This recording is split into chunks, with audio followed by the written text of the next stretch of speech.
happening here. Yes, I didn't forget, but is it okay to record? Yeah, no problem. Um, of environment development in London. So, Dave, why don't you tell us a little bit about what you do at present? Sure. Hi, everyone. So I'm Dave Steinbach. I've been working in the field of environmental sustainability policy for about 15 years. And right now I'm an independent consultant, but I've had different roles in the past working for, from a range of like working on programs, like delivering work in mostly in sub-Saharan Africa to more of a like consulting, climate consulting role in the private sector. And then now more of a kind of like research focused public policy advocacy lens on climate change. And really, the work that I do overall focuses on sustainability from the lens of people rather than specifically the environment. So trying to find ways for communities or cities or countries to become more resilient to the impacts of climate change over time. And with a focus on kind of equity, inclusion, and sort of more people focused approach to environmental policy. So I do work as a consultant right now, which like in that sort of job description, I basically work on individual projects for different clients, and usually those clients are public agencies who are based in the US or in Europe, who have money that comes from governments, usually like like that could be government or like like donors, like it could be USAID, it could be in the UK, the Foreign Commonwealth Development Office, what used to be called DFID. And it could also be funding from big multilateral institutions, the World Bank, the Green Climate Fund is another big funder, the Adaptation Fund. So I work for institutions that get funding from international actors and international donors, and then I help them deliver a project. And usually that project is around generating knowledge around the impacts of climate change or putting forward innovative examples of how countries, cities, NGOs, et cetera, are responding to the climate crisis. I tend to now work a lot on the topic of climate finance. And climate finance is, I think it's like a really exciting space because we've moved, I can get into the background of why I wanted to do work on like global environmental challenges and sustainability. But I think we've moved in general from this idea that like 10 years ago or 15 years ago, the conversation was like, is climate change happening? And there was all of that, it was very political.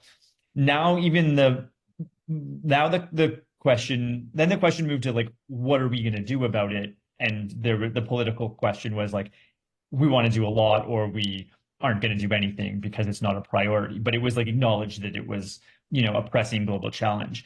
And now I think that the conversation is moving towards what do we do, or like how do we finance it and what sort of things we're going to do. And it's not become this is an over there problem, like we're going to go and do work internationally. It's now a question that sort of embeds everything from, like from the private sector to governments to like behavioral change topics in your own life to consumer products, and sustainability is kind of now mainstreamed everywhere.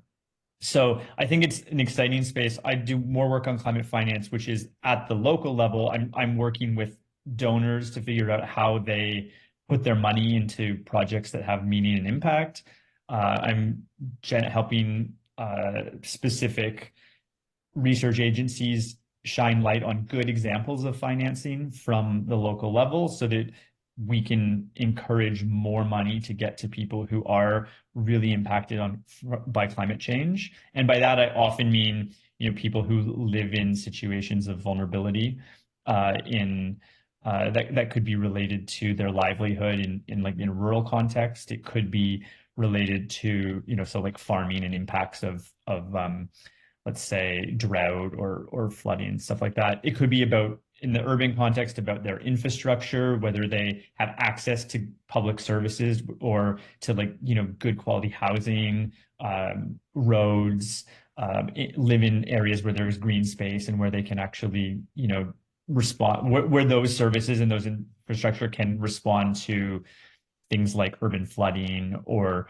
urban heat waves. So basically trying to, find ways to amplify investments into those types of livelihoods or infrastructure investments where people are vulnerable. So that's a kind of quick overview of my work. I don't know if that's too high level or not specific enough, but yeah. Well, yeah, I mean, I think it's great, but if you have an example of maybe one of the investment initiatives, or you've mentioned innovative approaches to living with climate change, if you would share one, that would be great. Sure. So right now I'm developing some courses on climate change and climate change finance for city officials. So for instance, right now I'm working in Bangladesh and Kenya. Most of my work focuses on South Asia and East Africa. So this is a prime example. And so in Bangladesh and Kenya, they have this project is working with cities who are like, not Dhaka or Nairobi, but more like 100,000, 200,000 people cities where climate change is making an impact. In Bangladesh, that's often around flooding or, coastal sea level rise or like storms and stuff like that. Whereas in Kenya, it's a lot more around drought and water availability or lack thereof. So this course, I'm designing a series of modules for the World Bank and the Asian Development Bank, who are then going to run a course that helps these officials who work in the city. They could be in the planning department, they could be in the Department of Housing or like the Public Works Department or something like Ministry of Environment, but at the city level. It essentially helps them understand, A, what is climate change? B, how is climate change going to impact my city? What are the future scenarios looking like? And then C, how did they make investments in infrastructure in their day-to-day jobs? So who do they ask for money? How do they find the money? What does a project look like? What does a proposal look like that they have to put towards a contractor if they're going to deliver that infrastructure? And so it's really like the nuts and bolts of how they would respond to whatever challenge they're facing. So in terms of day-to-day life, that means I'm sitting on my laptop, taking the knowledge that I have or looking at sort of international best practice resources, synthesizing that into like key messages on like slides in a module, and then building that up over a course with interactive exercises, with case studies that are relevant from those countries. And that's a process that's taking probably 4 months to put into place, because we have, like, I'm doing this with a couple of colleagues. We have to go and get feedback from the partners in country. We have to get feedback from the donors, which is the Global Center on Adaptation, and take on their feedback, redesign. Then eventually we'll get to a training portion where we train trainers to go and deliver this in local languages, in people that are based in those cities themselves. So that's one project I'm working on. I can talk to other ones, but that one's, I think that's the one that I was working on this morning before I joined the call. Great. Can you tell us a little bit how you got into the work that you do now? Yeah, sure. So I originally did I'll start with my like education background, because I think it's kind of instructive in terms of how I approached like the longer term vision of what I do now. I started out, and also relevant to students, I started out with a undergrad degree in international relations, global affairs. And I thought at some point, like, oh, I might go work for the UN, or I might go and work in government in a kind of like, like diplomacy type role or something like that. And then I decided to do my master's eventually, and I did that in environment and development, because I made a decision that I didn't want to be a diplomat or an administrator so much, but that I wanted to work in a more applied way to like make change happen. Not that you can't do that in diplomacy, but it was more high level. I wanted to be a little bit more not on the ground, but a little bit more involved in delivering impact was my feeling. And I at that time, this was like, it was a time when there was a lot happening it was that transition to like where everyone was starting to take climate change seriously, and it was becoming a very mainstream, or before it came mainstream, but like as more and more countries were really starting to act on it. It turns out that sustainability is, like I kind of alluded to earlier, a really globally important topic. It's at the top of the agenda. If you do anything in your career that focuses on sustainability going forward, it's like one of the top two job, very big but categorizations. This is like AI and sustainability are like the next two big things, or now the two big things. So, and that could be in finance, it could be in, working in-house on brand design, and it could be working for an international NGO. Like it's really everywhere. So I ended up starting out. I did my master's in environment and development, and then I went and worked in Ghana for the Canadian government, starting by delivering climate change research projects on the ground and kind of designing strategies around kind of like climate resilient agriculture and like community development.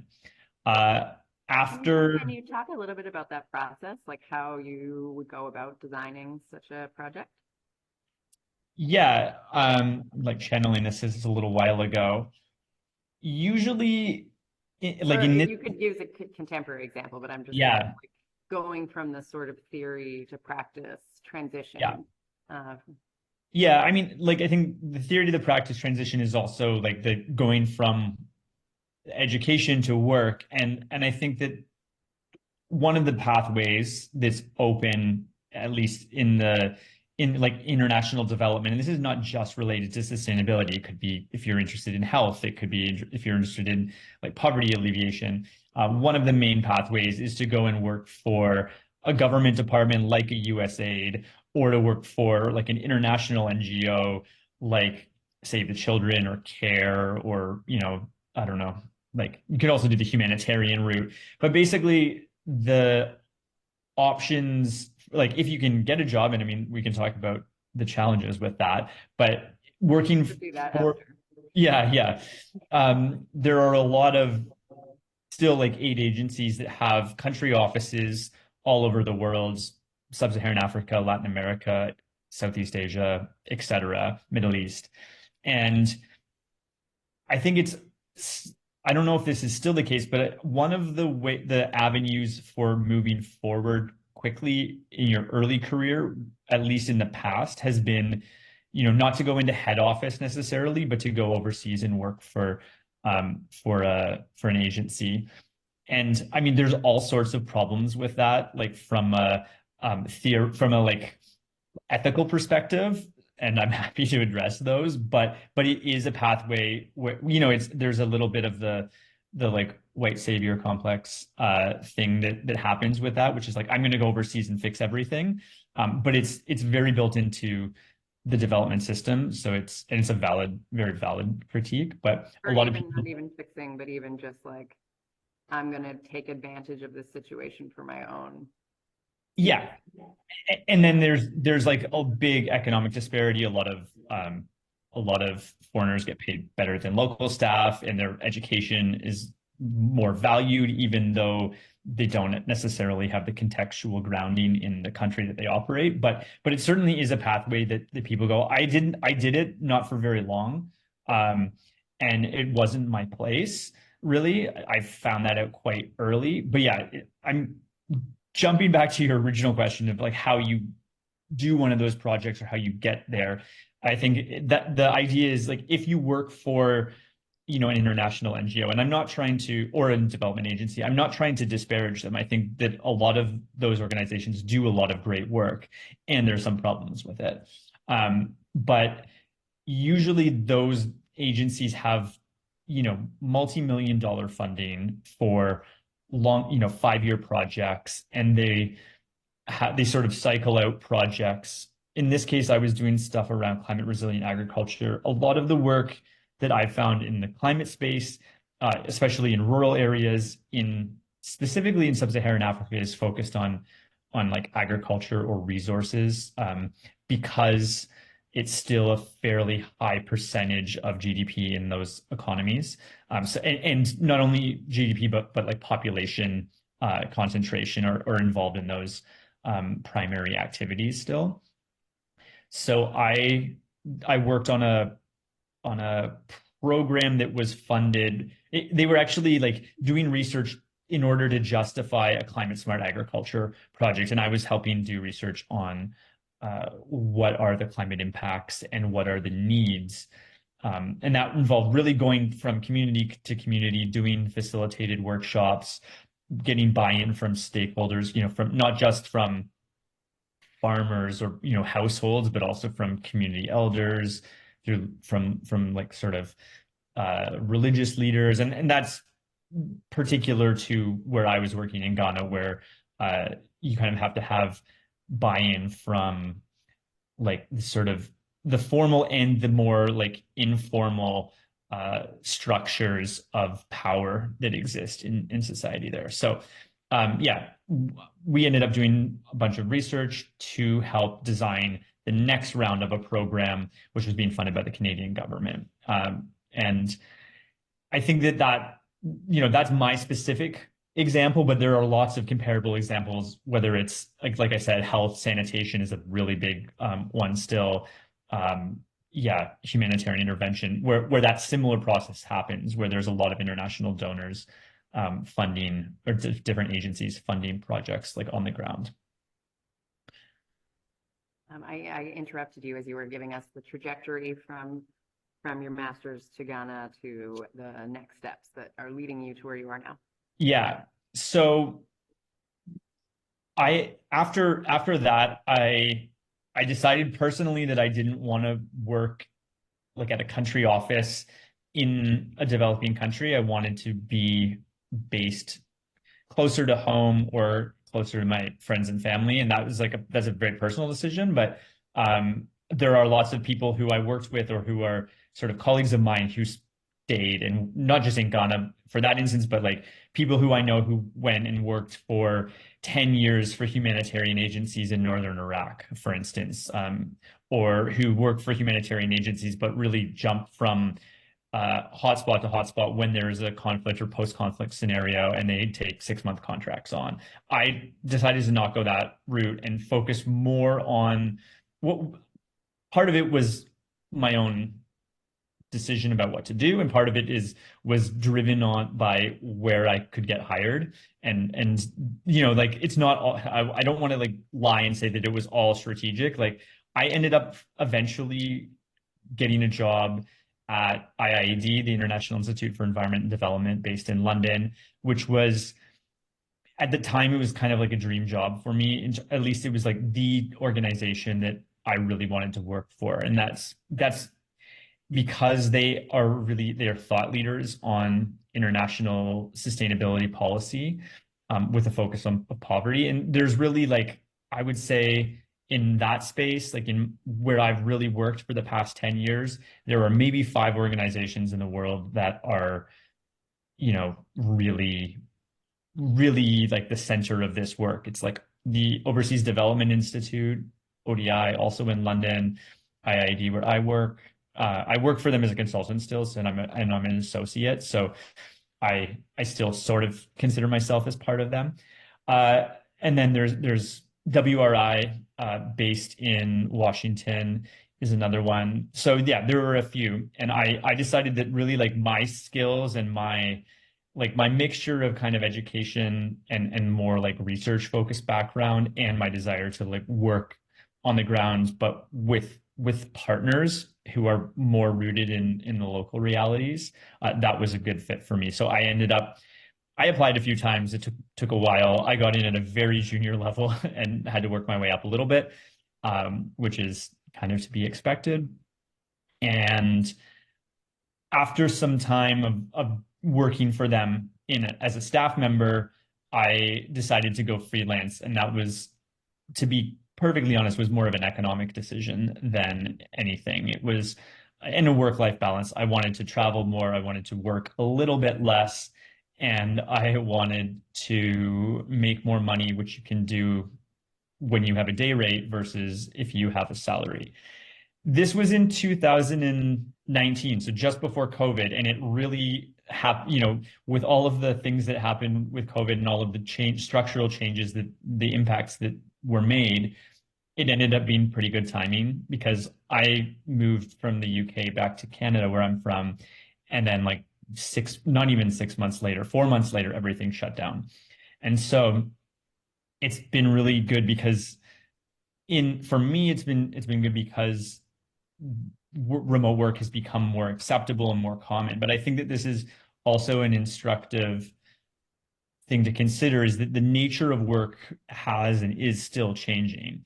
Less people go to the office full time every day. And it's something that you can consider how you want to move forward with your career.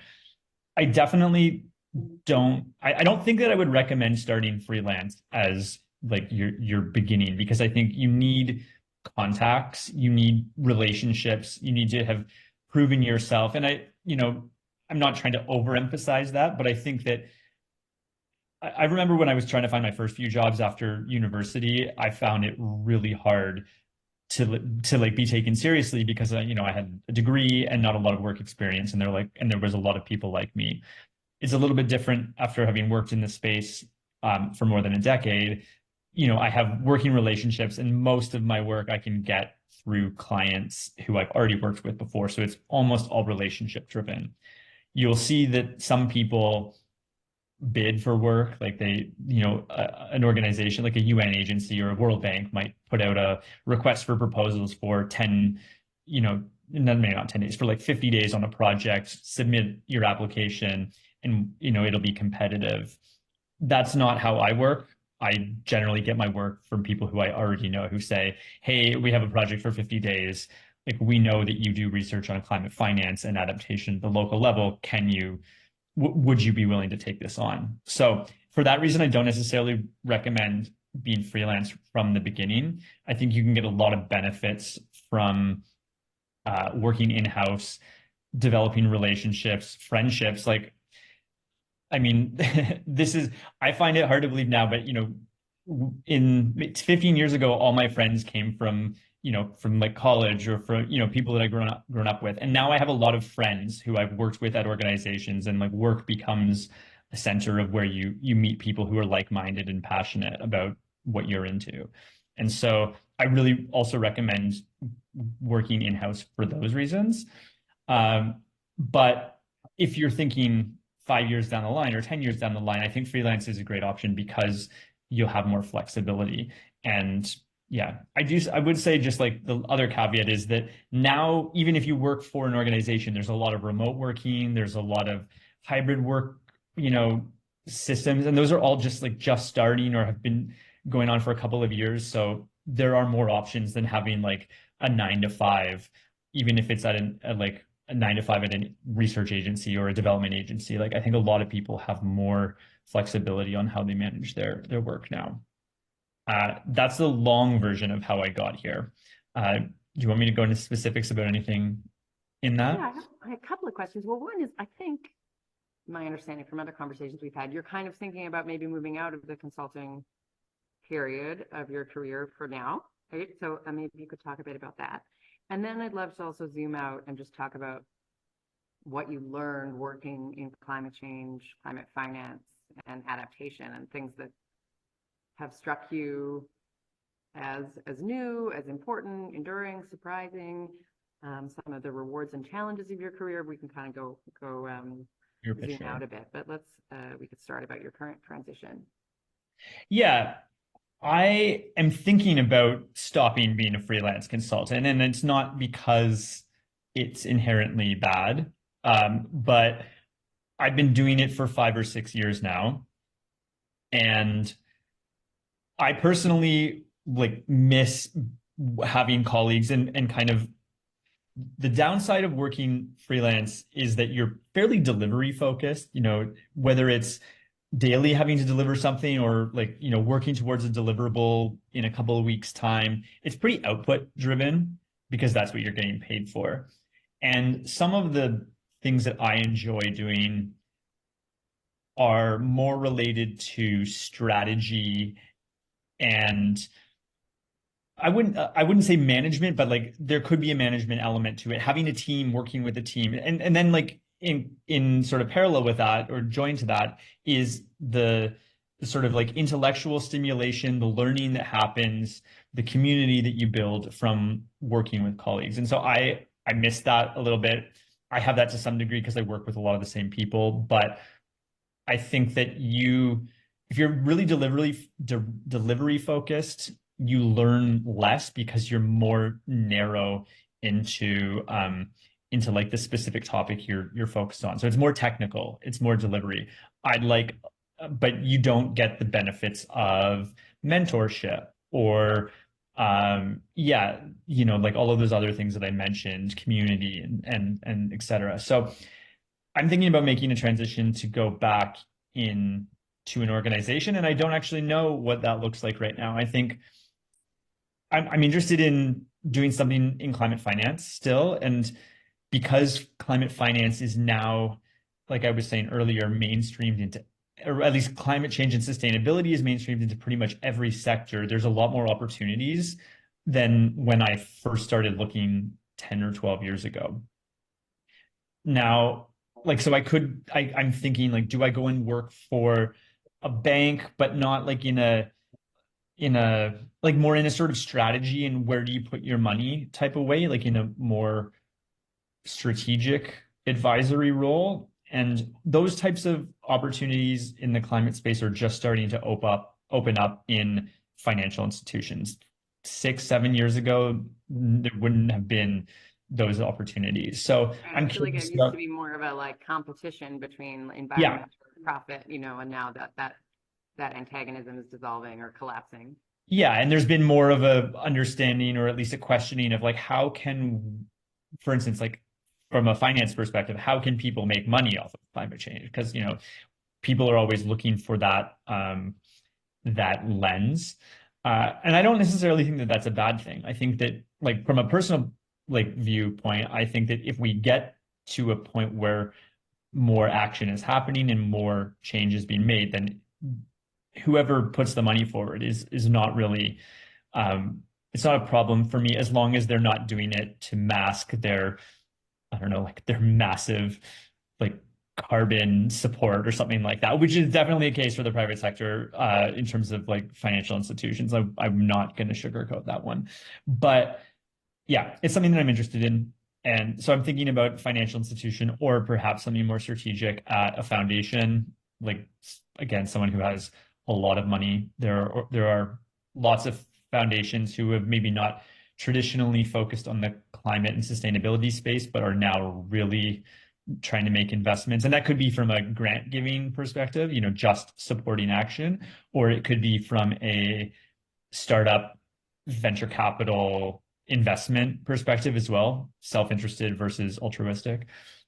There's a lot happening. So yeah, I'm thinking about making a transition. I seemingly keep on taking on projects, which is really hindering my job search. But yes, it's like at the back of my mind, maybe for a change by the end of the year. Yeah, I think it's interesting to speak to how these processes are kind of in flux, I guess, right? Like that's probably speaks to modern work life in general now. Like that most people are I think that like different positions, maybe within one sector or overlapping sectors throughout their careers. Yeah, I certainly think that it's a lot more uncommon these days to have one job for your whole career or stay at the same institution for your whole career. That might be a little bit less true of, for instance, teachers like who work at a high school or something like that. But I think it's certainly true in the industry that I work in.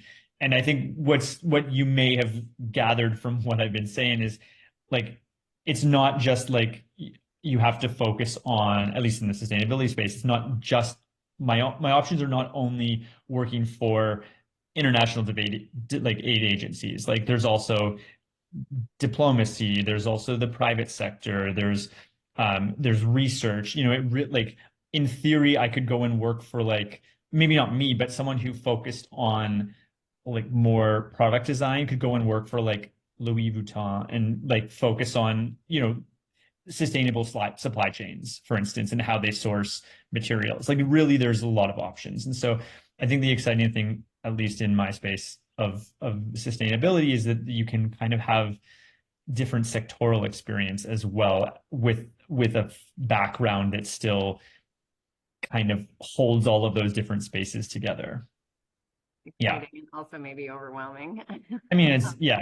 Yeah. And this is it can be overwhelming, but I think it's more instructive just to say that there are lots of opportunities if you're passionate about sustainability. Right, and to think about it creatively, different ways your interests can apply. Yeah. Yeah, okay. Thank you. That's helpful. I think it's interesting to think about the different stages in your life also, then how certain careers can fit with those stages and then might phase out of those stages. Yeah. Yeah, maybe you can talk now a little more like big picture about climate change and some of the things that you've learned or have really impacted you in your 15 years in the sector. I don't know where to start on that one. A random thought would do, I think. Yeah, well, I think it's Dave's view on climate change 101. Dave's view on climate change any 101. experiences that Yeah, come up? I mean, I think that the big thing that I've noticed is like how it's gone from being a fairly niche area of diplomacy and advocacy to something that's gone mainstream. And yeah, I know I've spoken to that a bit already, but like when I did my master's degree, it was like there had just been COP 15. So COP is the conference of the parties, which is the global negotiations on climate change. And it was like it was President Obama and President Xi were like meeting face to face and trying to hash out an agreement, and it was really undemocratic, and it ended up collapsing, and everyone was like, we need to do things differently now. And I think it was a pretty watershed moment where climate change started to go mainstream. And over the years, like I've said, it's become really big in finance. So now there are all of these like frameworks on how to do responsible investment by banks. And like 15 years ago, like absolutely no way. Banks were like, how can we like milk the oil reserves for as long as possible without doing anything on sustainability? And I think that there was eventually a shift. And part of that was driven by the fact that solar electricity became like a really viable solution. And then I think that and not only like from a like energy conversion like perspective, but from an economic proposition. And I think that really convinced people that the green was something that they could invest in. So that, I mean, that's a huge change. And I think, I don't want to I can very often be a cynic about how much action has really happened on the ground in terms of global environmental. I think the impacts are even worse. I think that's really clear in terms of like wildfires or whatever. I mean, wildfires is a big thing in Canada. But yeah, like cyclones, like I think the impacts have really grown, and so I think that has also changed and really like brought the public into the understanding that it's like it's not just people over there. It's like it could happen to your family whose like house gets burned down in like rural Canada or something like that. So it's not. I think that has changed the dynamic a bit as well. But yeah, the thing of it going mainstream has been, I think, yeah, really interesting. Like I said, I can be a cynic about how serious the action is, But at the same time, like if you really look at how the narrative is shifted, so that's there's like a difference there between like the narrative or the like the politics or the policy, whatever, and the action on the ground. But I think that if you look at it over 15 years, like we are in a completely different situation. Like when President Bush was in power in like the early 2000s, it was all like, is climate change a thing? Like, does it even exist? And there was like a big like, it doesn't exist. And now even, I mean, I think even the most like reluctant people to act would admit that it's a problem, that they just would rather focus on different policy priorities. So that is like, I mean, if you want to be optimistic that things do change over time, there's a good lens to look at with that. I mean, I think about like when I was a kid and my dad would bring like a reusable bag to the grocery store, and I thought it was so cringy. I'm like, Dad, just use a plastic, and that was like clearly Yeah. a very different time. Yeah. Yeah. Yeah. Things have changed a lot. And I think that they will continue to change. Like I think that, in 50 years, like everything will be powered by renewable, or most of it will be. And, all of like, we'll see it more in retrospect, but those shifts are happening. So yeah, from a big picture, I don't know if that's helpful, but I think that there are like big shifts that have happened in short periods of time, even if sometimes it feels really frustrating that not enough action is happening. Could you give an example of some of the in-country work that you've done? I know that's less of your focus these days, but you do still like, I think, travel for project supervision and that kind of thing. Could you give an example of something you've done overseas? Sure. I give the example of Ghana, but I'll give a different example. I have worked a lot in India doing research around social protection. So this is actually a bit different than the finance lens that I've been talking about, and this is maybe going back 5 years, but I did a lot of work on social protection. And for those of you who don't know what that is, it's basically like um, like core programs that are run as safety nets. I mean, there's a lot more to say, but let's just pretend we're talking about safety net programs only. And those are, they could be cash transfers that are given out to really poor households in rural or urban contexts. And it could be more like public works programs where people are offered employment when they don't otherwise have it.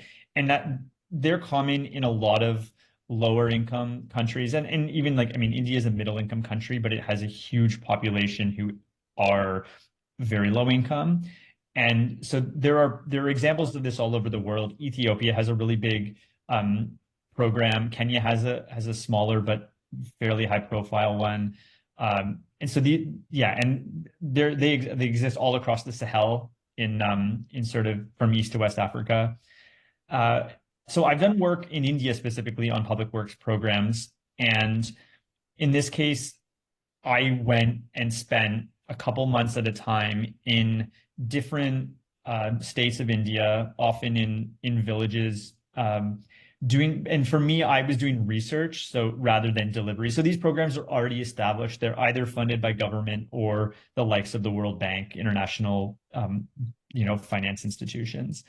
And I've done research to look at, first of all, like how climate change is impacting people who live in poverty already, and how that affects their livelihoods, but also whether some of these programs, not the cash transfers, because cash transfers are really just like we're handing you, $10 a month, but looking at the public works programs to see what types of infrastructure is being built at the village level and whether that helps manage things like water stress. So in India, I was doing a lot of work on how public infrastructure is built through these programs and whether or not that helps protect against drought in particular, because a lot of India is like highly water scarce and highly reliant on agriculture. So in those cases, I was doing interviews with government stakeholders working at the village level.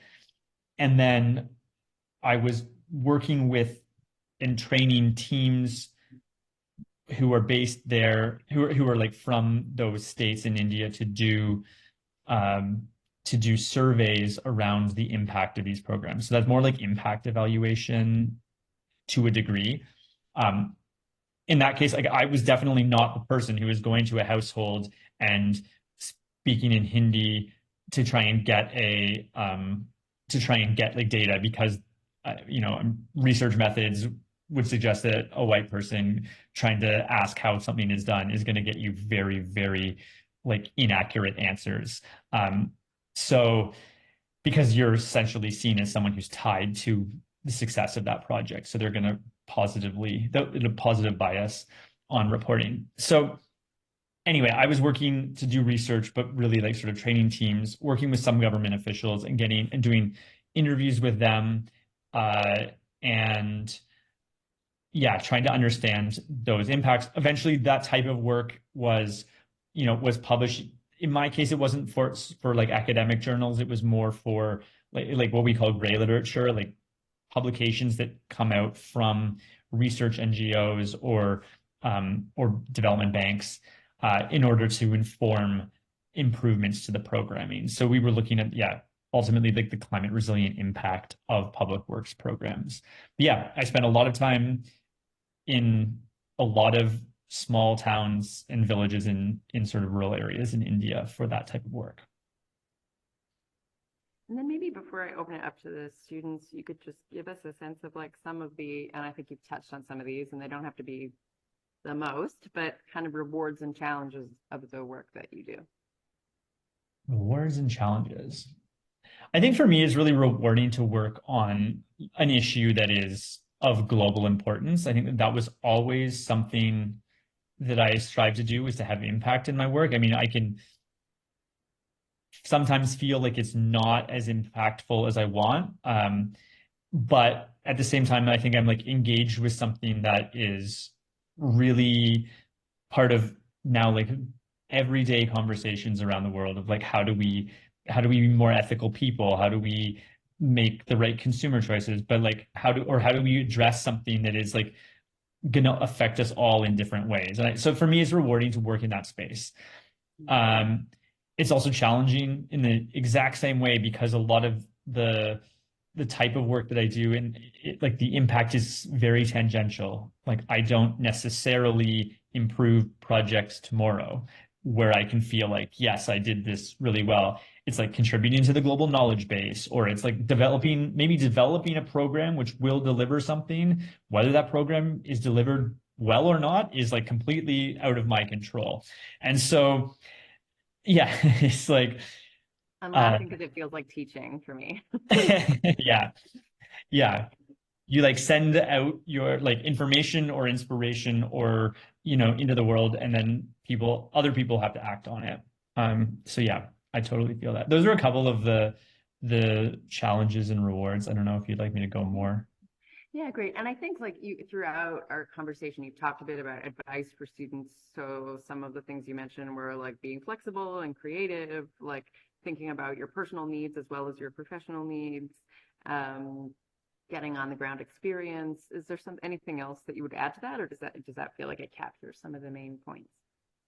I think that like as a starting point, what was really impactful for me was like I had a really good mentor when I was doing my master's degree. So I had like a really good relationship with one professor who would not just like part of it was like I needed reference letters for stuff after I graduated, and like I didn't have a lot of experience in the field, so I needed someone who was like an advisor who knew that I was smart and passionate and whatever, going to be able to do the job, even if they had never seen me work before. So I think like building relationships with mentors is really important.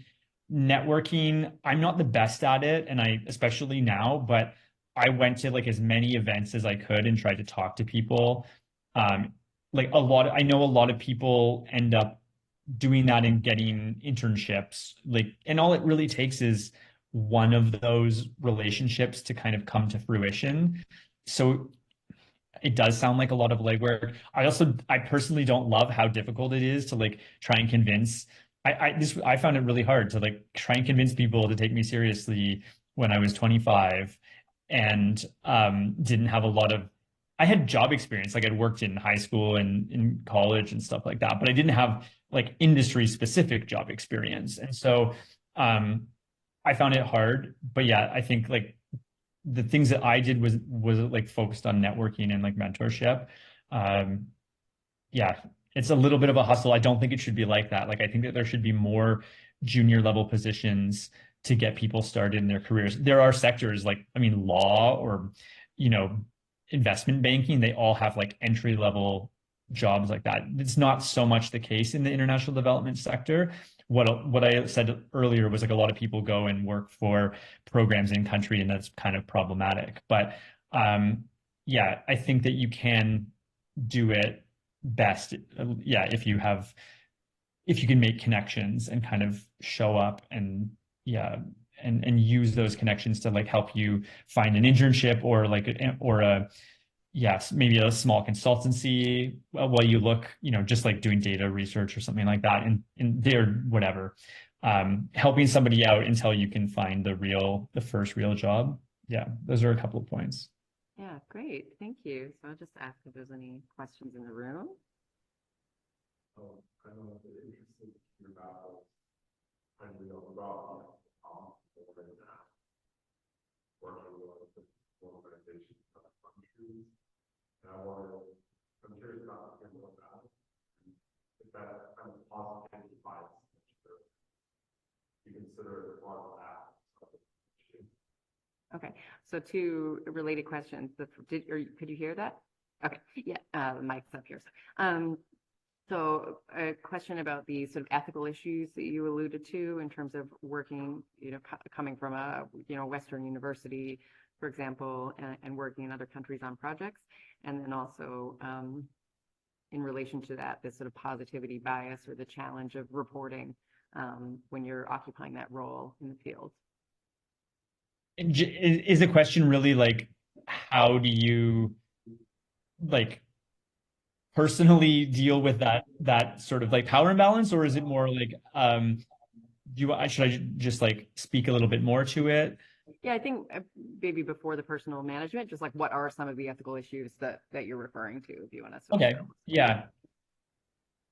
I think that in terms of what I was specifically speaking about was how development agencies, which are usually Western funded and staffed, and often have their head office in a capital city in, like, let's say, sub-Saharan Africa, and then satellite offices in smaller places in the country. The main ethical challenge that I see with that is that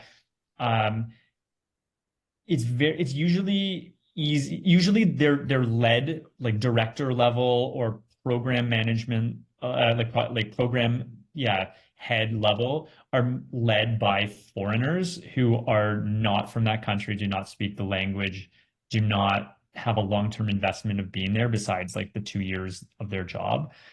And it's what happens then those people often have like local staff and advisors working for them. And it's just like, it seems to me slightly unethical that you can just essentially like pilot in the top of the pyramid without really being grounded in that context. Especially you're getting paid more because those roles are generally paid on a, let's say, like a Washington DC salary level rather than a, I don't know, Accra or Johannesburg salary level. And so your like purchasing power is way higher. And the people that work for you don't get that benefit because they're paid more in line with local salaries. Now, that's not true. And I don't want to like say that that's true of every organization. And I don't really work in that space as much anymore. But I think that I assume that is a consistent kind of like ongoing issue. So yeah, and you know, that's what I was saying about how like there's just a really big issue of power imbalance there, you know, in terms of whose knowledge is valued and whose decisions are deemed to be the correct ones. Because I don't really think that a lot of those people, I mean, some of those people have worked in, like, I know I've met people who've spent 20 years working in Ethiopia and they're from the US or from Europe. And like those people really know the context. They may or may not speak like Amharic, but they are at least grounded in like the politics and everything. But others just come in for 2 years and then they go to Niger and then they go to DRC and then they go to, I don't know, northern Iraq. Like and so they might, some of those people are not as grounded. Yeah, so that's the power discrepancy that I see. And I think that it can perpetuate inequality. I've forgotten what the second half of the question It was. was about the positivity bias you were saying about Oh, yeah. who does research and how information is collected and the way that the researcher or the person asking affects the responses that might be received. Yeah, this gets much more into the specifics of research methodologies. And without going too far into detail, speaking to what Sophia said is that if you're a foreigner who, especially if you're doing like an impact evaluation of a program, people want to tell you that it is really great because they want you to continue if they think that they're getting some benefit from it, or even if they're not getting some benefit, but if they think by supplying you positive information, they might get some future benefit, then they will tell you things that are not necessarily true. And maybe they'll tell you, maybe it's not them being dishonest, but they may be overemphasizing the good parts, but not actually telling you the challenges, which would, if they were more honest about those, or if they were more critical about those, would actually ultimately lead to even better results, because they're not saying like, oh yeah, like this food distribution program is great because we get food, but we have to wait in line like 6 hours each time, and therefore we lose our labor time or our free time or time to like socialize with our community. And maybe it would be better if you actually knew about that time thing rather than just whether the like food supply was being helpful, because that would actually make people's lives better if you could solve both of those problems, let's say.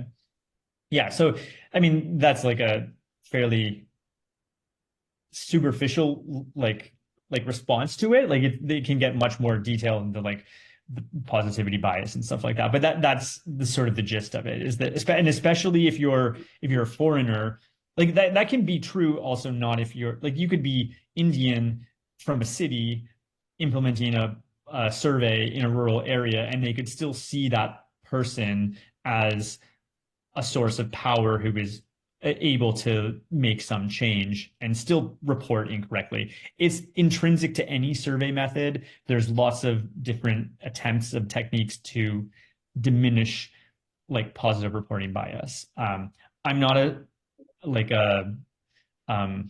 econometrics person or a statistical methods expert, so I don't want to speak too much more to that, but there's a crazy amount of information about that out there if you want to dig deeper. It's sort of like the idea that, if I came to you in my class and I said, okay, students, how do you want me to improve this class? Like, you might not want to say, like, you should talk less because I might be mad at you and then punish you, right? But in fact, if I did talk less, the class would be improved for all, right? But the anxiety about possibly losing the strategic benefit of the presence of the actor, whether it's because they have money or resources or the ability to improve your livelihood in some kind of way, can skew the data that you're able to collect. So in a lot of research, there's like an effort to create a more horizontal survey approach so that people feel more free to share their actual opinions, so that then you can improve the project, as opposed to just think that it's working when it could be optimized in a different way. Yeah, Sophia is actually much more versed in research methods than I am. So please take that. Yeah, hand it over to you. Thank you. Well, as the source of further information, We're on the same page. Yeah, are there other questions? Yeah, I'm right there. So how difficult was it to manage implementing when it came to sustainability practices? How difficult was it to balance international norms, local customs, specifically in South Asia? So the question was how difficult it was, specifically in the South Asian context, to balance international norms with local customs in relation to sustainability. That's a great question. Did I also hear like specifically in Bangladesh or In the yeah, South just in Asian South context? Asia in general? Um, I actually think that it's in South Asia particularly, it's not that difficult. And South Asia is the part of the world that I work in the most. And like the reason I said Bangladesh is because especially in Bangladesh, it is like very mainstream. And part of that is that like I have worked with thought leaders, including an old colleague who passed away just a few months ago, who is like, writes a daily column in the Dhaka Tribune or Dhaka Times, I can't remember what it's called, about how climate change is impacting people. I think that there's a really big acknowledgement in Bangladesh about the impacts of climate change because it's such a hot spot. It's like very low lying. In some places, it's below sea level. Um, you know, Coastal inundation is a reality in general and is becoming worse and more severe in Bangladesh. And so I think that and then like because of that, migration is becoming like internal migration, particularly to cities, is being driven a lot due to like land loss or to like recurring floods. I think it's in Bangladesh in particular, I don't see that sort of discrepancy between like I wouldn't call it international norms versus like local reality. I think that they are almost one and the same. Um, of course, the political economy of doing of achieving action or change is a different question, and that is like it's not so much that politicians or bureaucrats like civil service don't want to do anything, but the challenge is about the competing priorities. And like I'd say, let's like switch over to India, for instance. Like India has different impacts. They have, a much stronger economy, much more like integrated into the global supply chain. They have also like very complex political system, as I'm sure you know, and lots of regionalism and trying to balance needs. The actual action is a little bit, yeah, is difficult because there are so many competing. Climate change is still a priority, but in India, economic development is the priority. I think because I work more in the adaptation space, I can't really say so much about like greenhouse gas emission reductions or like industry, but like I definitely think that in India, there's a huge push for like solar power or electric vehicles, like the sort of decarbonization front in India, the green technology side of things top political priority because it's big money, big investment. A lot of the big like industrial players are in on the game. And again, I would say that in India, there's a bit more politics around like who is supposed to act or not, because like as in the emphasis at least like at the global level on global climate change should in India, like in India's opinion, should be spearheaded by Western countries who have created part of the problem for climate change. And at the same time, I think like India will not necessarily rapidly decarbonize, but rapidly invest in alternative sources of energy, not because they're trying to like signpost themselves as the most sustainable country in the world or say that they should be the leader, but because it's an economic necessity and because the sort of like the political economic situation in India is that there are a lot of like infrastructure needs still for marginalized communities and for voting bases. India prides itself on being like a big like on the world's biggest democracy. And so there's a lot of sort of incentive structures for politicians to act on improving transport, energy access. This is more city focused, like rural poverty, so dealing more with climate impacts. Farmer suicides have been a crazy big problem in India for the past decade, and a lot of that is linked to drought and like lack of productivity. So big incentives on addressing that.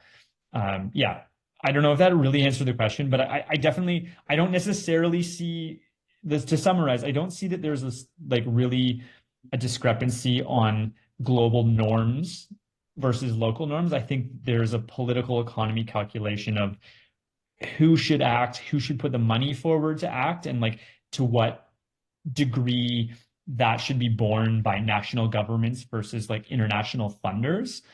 But I see positive notes in that there are incentive structures in, for instance, South Asia to act on climate change, even if those considerations and the reason why action is happening is like different than it would be in the US or Canada. Anyone else? Okay, I just have one last question, Dave. Thank you so much for your time and all your knowledge. So you mentioned before you started working for IIED that you applied a couple of times. Can you talk a little bit about just like that time and how getting your foot in the door or whatever, like how you managed that for, we're thinking about people who are beginning their careers. Yeah, it was challenging.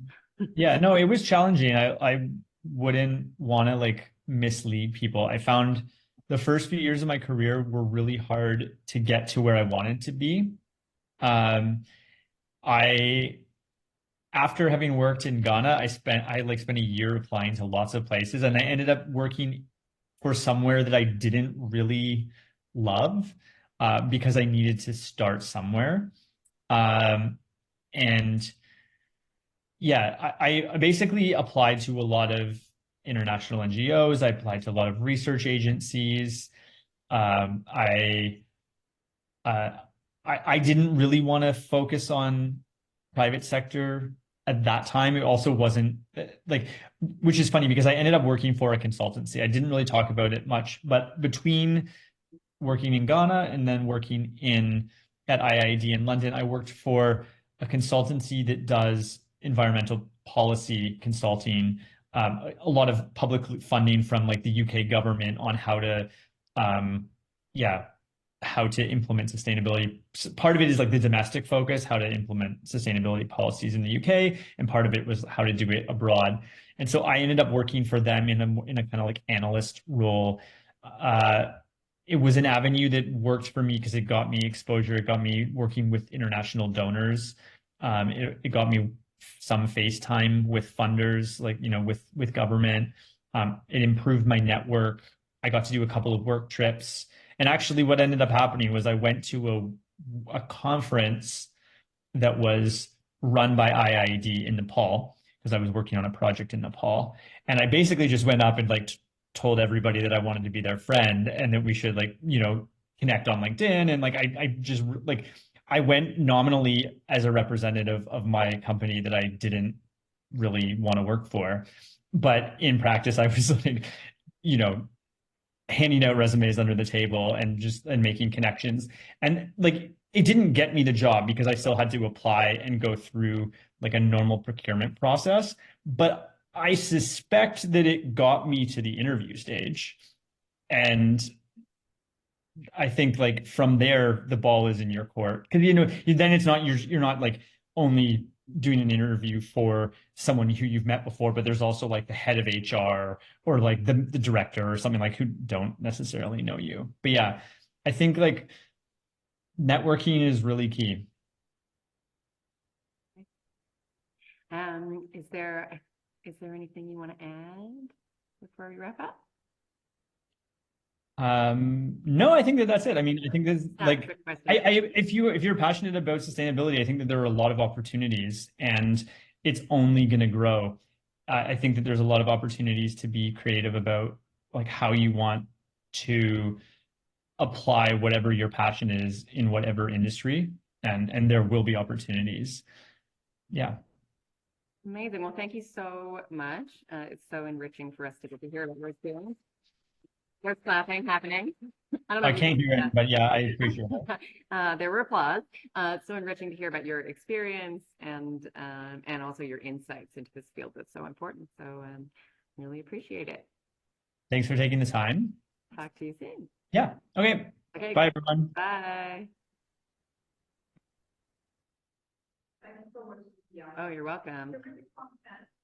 Sure you agree, right? Very useful. So I have my ideas on how to capitalize on this recording because it's